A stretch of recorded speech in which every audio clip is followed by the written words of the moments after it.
বন্ধুরা, কাফি ভাই কত চিনেন? কাফি ভাই, হ্যাঁ, জনপ্রিয় ইউটিউবার এবং ব্লু ভেরিফাইড ফেসবুক পেজ এবং আইডির মালিক।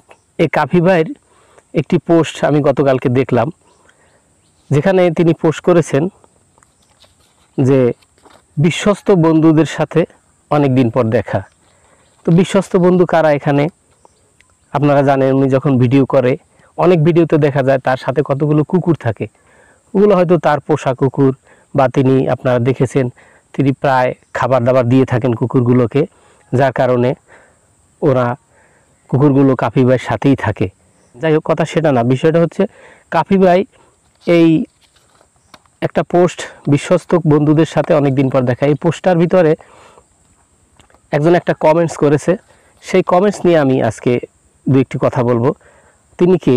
যিনি কমেন্টস করেছেন তিনি হচ্ছেন তাপসী তাবাসসুম উর্মি। মনে আছে তার কথা? অবশ্যই মনে থাকার কথা, কারণ এত তাড়াতাড়ি তো তার কথা ভুলে যাওয়ার কথা না। কাফি ভাইয়ের পোস্টে তিনি কমেন্ট করেছেন তাপসী তাবাসসুম উর্মি। তিনি হাসিনা, লেডি ফেরাউন বা মালেকা তাহুদি, এই হাসিনার বিদায়ের পর তিনি নীলফামারীতে ছিলেন ইউনো হিসেবে। তখন তিনি কিন্তু তার ফেসবুক পেজে বা আইডিতে লিখেছিলেন যে বর্তমান সরকার প্রধান ডক্টর ইউনূসের বিরুদ্ধে, তারপর শহীদ আবু সাঈদের বিরুদ্ধে বিভিন্ন ধরনের মন্তব্য করেছিলেন। এত কিছুর পরেও তিনি আবার কাফি ভাইয়ের পোস্টে তিনি কি কমেন্টস করেছেন তা নিয়ে আজকে আলোচনা করব। তো বন্ধুর হাতে যদি সময় থাকে কথাগুলো শুনতে পারেন। তো আসলে কয়লা ধুইলে কখনো ময়লা যায় না, এটা আমি সবসময় বলে থাকি। তো তাপসী তাবাসসুম উর্মি, কাফি ভাই এখানে তিনি তার বিশ্বস্ত বন্ধু কুকুরগুলার বিষয়ে হয়তো কথা বলবেন বা অন্য দু একটি কথা বলবেন। কিসের মধ্যে কি, পান্তা ভাতে ঘি। এখানে তাপসী তাবাসসুম উর্মি কি লিখেছেন দেখুন। তিনি লিখেছেন, বিএনপি জামাত ও গণ অধিকারের লোকজন সুপরিকল্পিতভাবে গণহত্যা চালিয়ে আওয়ামী লীগের ঘাড়ে দোষ চাপিয়েছে। বিএনপি জামাত এবং গণ অধিকারের লোকজন সুপরিকল্পিতভাবে, ওই যে জুলাই আগস্টের ছাত্র জনতার গণ অভ্যুত্থানকে তিনি গণহত্যা হিসাবে ব্যবহার করেছেন। আর ওই গণহত্যা নাকি আওয়ামী লীগের নামে চাপানো হয়েছে, আওয়ামী লীগের উপরে, আওয়ামী লীগের ঘাড়ে চাপানো হয়েছে। তিনি আরও লিখেছেন, সাজানো গোছানো বাংলাদেশটাকে ধ্বংস করে দিয়েছে। সাজানো গোছানো বাংলাদেশটাকে ধ্বংস করে দিয়েছে। সাজানো গোছানো ঠিক আছে, তিনি শেখ হাসিনা মেট্রো রেল করেছে, বিভিন্ন সেতু করেছে, পদ্মা সেতু, এই সেতু, সেই সেতু, তারপর শহরে ফ্লাইওভার করেছে, অনেক কিছু করেছে। কিন্তু চুরি করে যে লক্ষ লক্ষ মিলিয়ন বিলিয়ন টাকা চুরি করে নিয়ে গেছে, সে কথা আর কিন্তু তিনি বলে না। এরা হচ্ছে বিবেকহীন শিক্ষিত। শিক্ষা অর্জন করেছে প্রাতিষ্ঠানিক, কিন্তু তার ভিতরে বিবেক আছে বলে আমার মনে হয় না। বিবেকহীন শিক্ষা। তো সাজানো গোছানো দেশটাকে এই সমন্বয়করা ধ্বংস করে দিয়েছে। তারপর তিনি আরও লিখেছেন, ইনশাল্লাহ ভবিষ্যতে বাংলাদেশের মাটিতে তাদের বিচার করা হবে। কাদের বিচার করা হবে? এই সমন্বয়কদের, বা শুধু সমন্বয়কদের না, ছাত্র আন্দোলনের সবাইকে বিচারের আওতায় আনা হবে। শুধু সমন্বয়কদের কি, যদি আওয়ামী লীগ আবার আসে, আল্লাহ না করুক যদি আওয়ামী লীগ আবার আসে, কি শুধু সার্জিস হাসান, আবদুল্লাহ বা আরও যারা আছে তাদের কি শুধু বিচার হবে?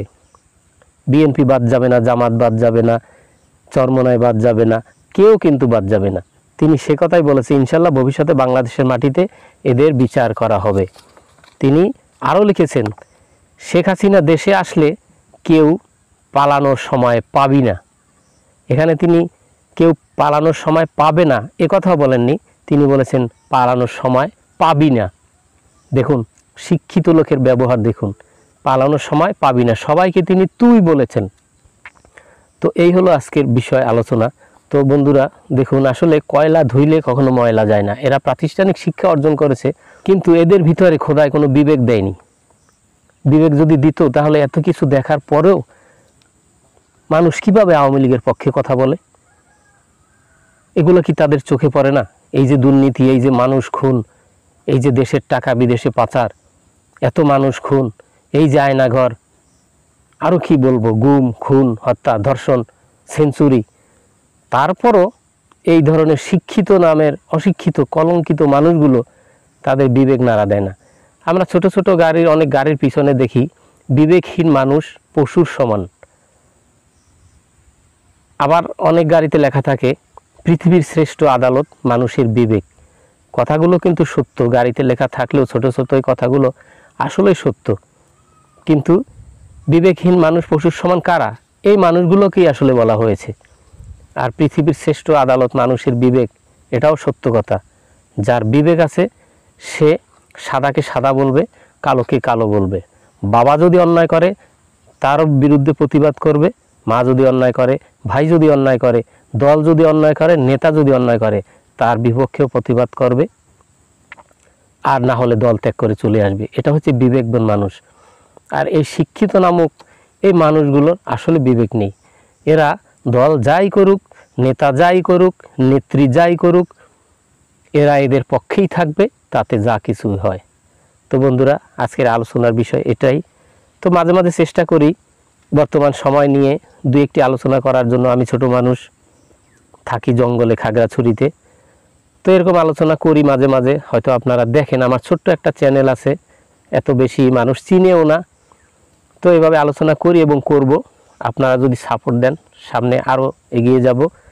আমার চ্যানেলটাকে সাবস্ক্রাইব করার জন্য বিশেষভাবে অনুরোধ জানিয়ে আজকের মতো বিদায় নিচ্ছি। আল্লাহ হাফেজ।